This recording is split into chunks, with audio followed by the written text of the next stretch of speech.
อันดับเสียงที่น่ากลัวที่สุดในทะเลลึกจะมีเสียงอะไรบ้างมาดูกันเสียงที่หนึ่ง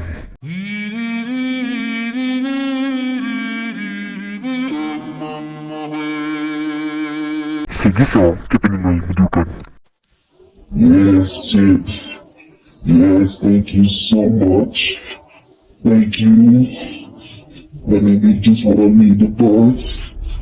Let me just be what I need to bust. Cause I'm busting. I'm busting. I'm busting. Oh, shit. Oh,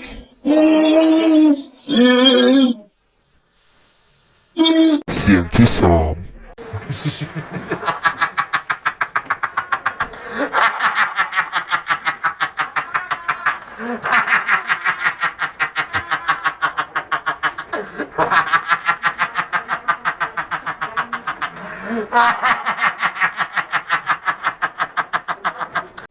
เสียงที่สี่หากวันนี้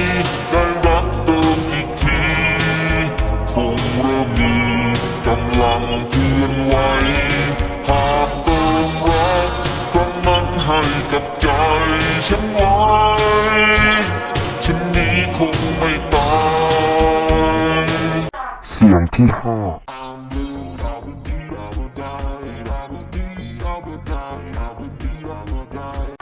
ก็จบแล้วสำหรับคลิป